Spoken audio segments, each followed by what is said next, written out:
YouTubers, Mike Martins here, Mike Martins channel. CN Rail expects automation to save up to $400 million over the next 3 years. So my friend down in Winnipeg, kind of a very high up employee over at CN, is giving us a download sometimes on Mike of the Night and telling us what's going on with empty yards and layoffs happening and pensions not growing and people having a tough time in the rail industry.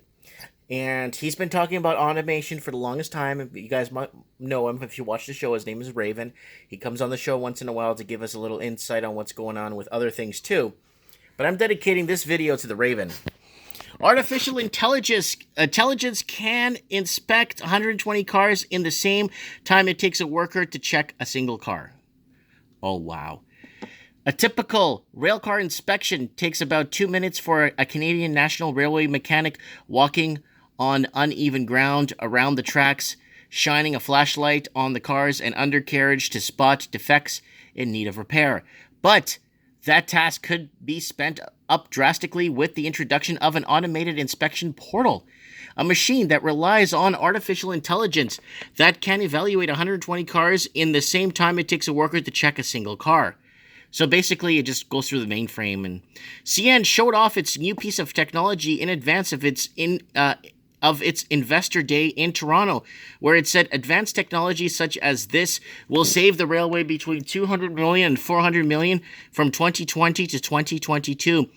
The cost savings are part of CN's revised 3-year financial target of low doubling-digit profit growth, exceeding its previous target of 10%. The portals are composed of metal arches placed over the tracks equipped with 36 stadium-quality lights and 360-degree cameras that capture continuous imagery of the train as it passes through. So it's kind of like a radar system or some sort of a radar X-ray system, right? The color, high-resolution images are fed real-time into property algorithms that use mechanical learning to recognize defects. If a problem is spotted, the system flags a car and enables faster maintenance. Trains don't need to slow down, and as the portal captures images and up to 60 miles per hour, each portal costs about $3 to $4 million.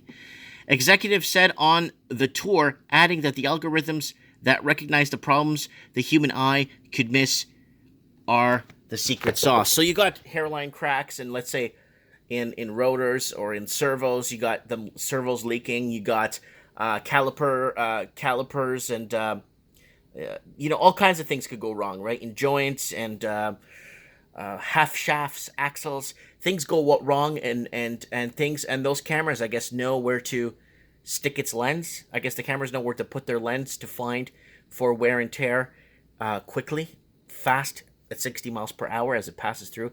That's impressive technology, guys. That is life-saving, but it is cutting back on human labor or human use, if that's right to say.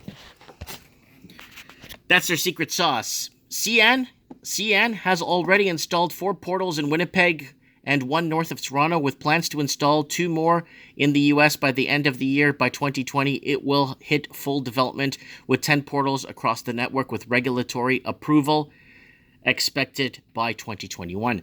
Since the portals have not yet received regulatory approval, they have not yet replaced the traditional inspections that are still being conducted by 1,700 certified workers.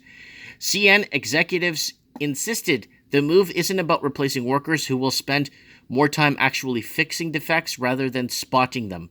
Rather than, they highlighted the dramatic increase in efficiency and reliability that they believe will ultimately improve safety. Still, any changes will result in discussion with labor unions representing their workers across North America. So, this is obviously going to target the mechanics, but what if this new system starts finding defects and problems where the mechanics could work more time, full-time, on the bench, okay, or on the yard, or in the yard, doing repairs, as opposed to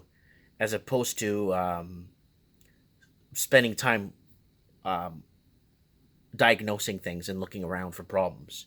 This way, the problem gets sent to them, the part or the car or whatever gets sent to their bench or to the yard, and they get called out to whichever yard they're called out to. They go ahead and repair whatever it has to be done. This way they don't spend time diagnosing something that's really not there, right? So that's something to think about too, right? The portals weren't the only automation display in CN's rail yard. It toured analysts and media through the autonomous track inspector car, a 220,000-pound rail car that uses laser and lidar technology, automatically monitoring the track itself for broken ties and defects. Wow. The autonomous car does not need to be manned by a human. It can be attached to regular train service and works at regular speed, reducing the need for slower rail vehicles and people who perform manual inspections. CN expects to have 6 such cars by the end of 2019, with the height of in service by the end of 2020. Automation may play a role in the cost of savings, but to hit its growth targets, and CN is also planning on acquisitions. Chief Executive Jean Roest told investors in Toronto on Tuesday that CN plans to play more offense and chase inorganic growth. Earlier this spring, CN closed the purchase of TransX Tracking. In May, it announced a deal that it would build a new container terminal in Quebec City with Hong Kong-based Hutchison Ports. So this is very interesting to see what's happening with CN. We'll get the Raven on, hopefully, on Mike of the Night. This week's Mike of the Night is going to be trade wars, and this is what's happening. Ever since all these tariffs and stuff and trade wars happening between China and the U.S., and Russia and the U.S. and Venezuela and this and trade wars and embargoes with Iran, it's a cluster. It's a cluster mess. So we'll hopefully get him on the show to give us a little breakdown on what's happening here, and if is this we know it's for real. I don't think the Financial Pulse will make this up. But let me know what you guys think in the comments below. Automation taking over at every angle, and fast food, the more they raise minimum wage, the more robots are going to start taking over. And I just prefer a human being to make my sandwich or a burger than a robot, right? There's no feeling in that sandwich. You don't feel the love that was in it to make it. Let me know what you guys think below. Thanks for watching this video, and if you want to support this transmission, please share this video. Thank you.